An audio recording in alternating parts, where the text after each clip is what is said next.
Hello বন্ধুরা, সবাই কেমন আছো? আশা করি সবাই খুব ভালো আছো। আর আমিও ভালো আছি। দেখো, আজকের আবার একটা ছোট্ট ভিডিও নিয়ে তোমাদের কাছে চলে এসেছি। তো চলো কি রান্না করি দেখে নাও। লাউটা রান্না করার জন্য কড়াই তেল দেওয়া হয়ে গেছে। তেলের মধ্যে বড়িগুলো দিয়ে আগে ভেজে নেব। বড়িটা একটু লাল লাল করেই ভাজতে হবে।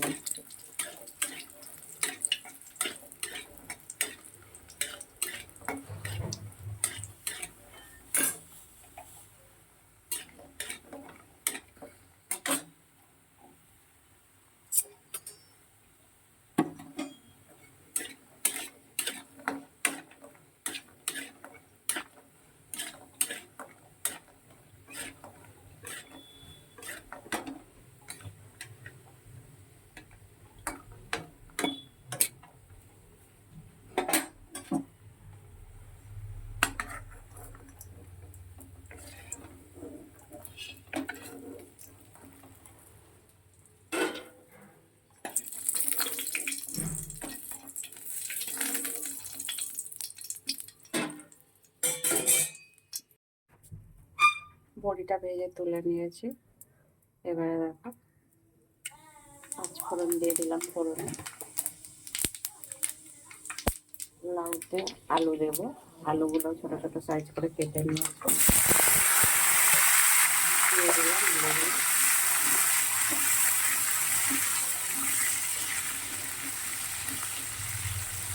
আলুগুলো একটু ভাজা হবে। আলুটা খুব ভালো করে ভাজা হয়ে গেছে। এবারে আমি এতে দেখো হলুদের গুঁড়ো, নুন আর জিরে বাটা দিয়ে আগে থেকে জল দিয়ে গুলে রেখে দিয়েছিলাম। আর কয়েকটা কাঁচা লঙ্কাও ফাটিয়ে এর মধ্যে দিয়ে রেখেছিলাম। এবার এটা আমি দিয়ে দিই।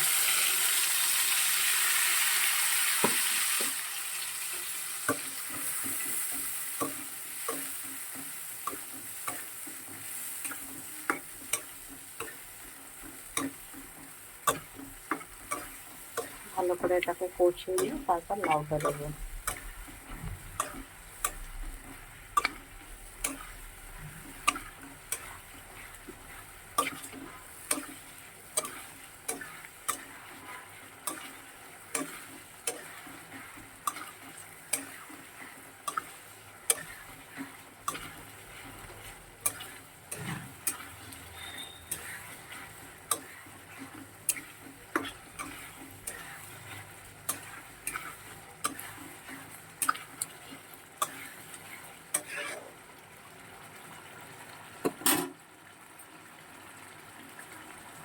দেখো মশলাটা কষানো হয়ে গেছে।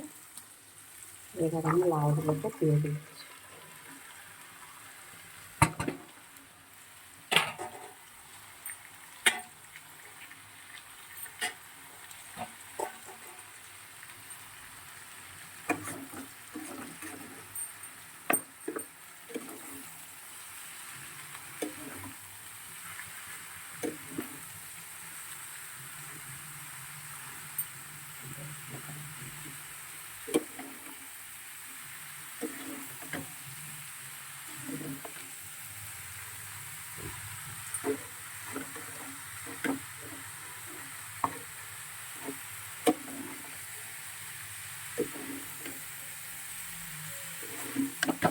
এবার আমি কিছু সময় ঢেকে রেখে দেবো। তাতে কী হবে, লাউগুলো মজে যাবে। নুন দেওয়া আছে যেহেতু মজে যাবে, জলও কেটে যাবে। তারপরে আস্তে আস্তে রান্না হবে। খুব বেশি জোরে দিলে কিন্তু জলটা শুকিয়ে যাবে, কিন্তু লাউটা সিদ্ধ হবে না। তাই জন্য আমি একদম আস্তে করে দেবো, দিয়ে লাউটা রান্না করবো।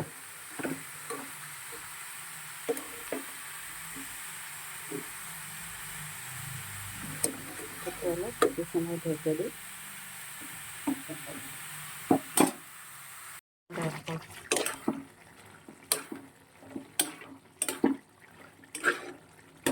চিংড়িটা এখন আমি চিংড়ি মাছটা দিইনি। খোলটা দিয়ে বড়িগুলো দিয়ে দিলাম।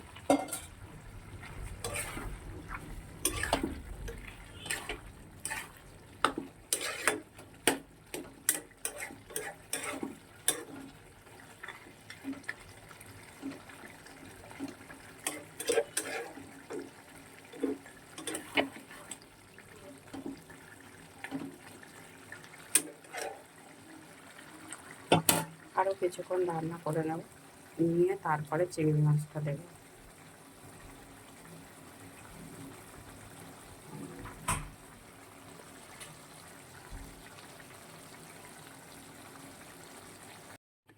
দেখো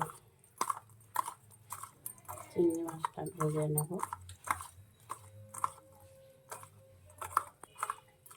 ছোট ছোট চিংড়ি মাছের জন্য ছাড়াইনি।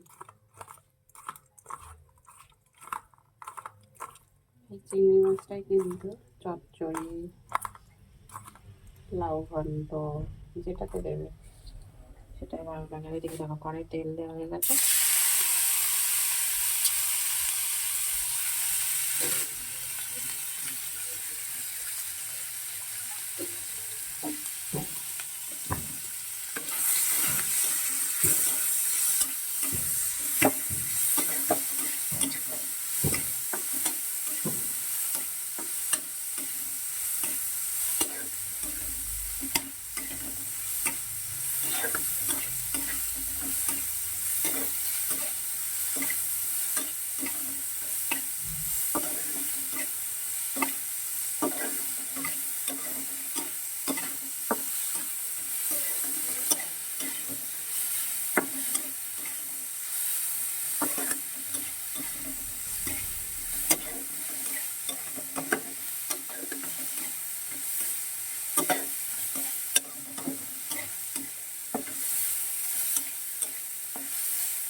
তাহলে আর বেশি ভাজবো না চিংড়ি মাছ। চিংড়ি মাছ আবার বেশি ভাজলে একটা শক্ত শক্ত হয়ে যায়। এবারে আমি যে লাউটা আগে থেকে করে রেখেছিলাম, এটা বড়িও দিয়েছি, দিয়ে দিলাম।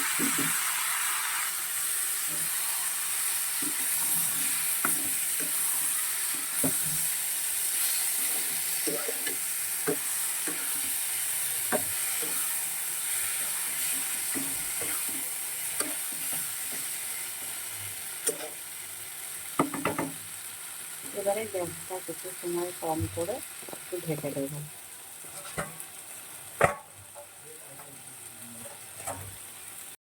দেখো চিংড়ি মাছটা রান্না হয়ে গেছে, নামিয়েও নিয়েছি।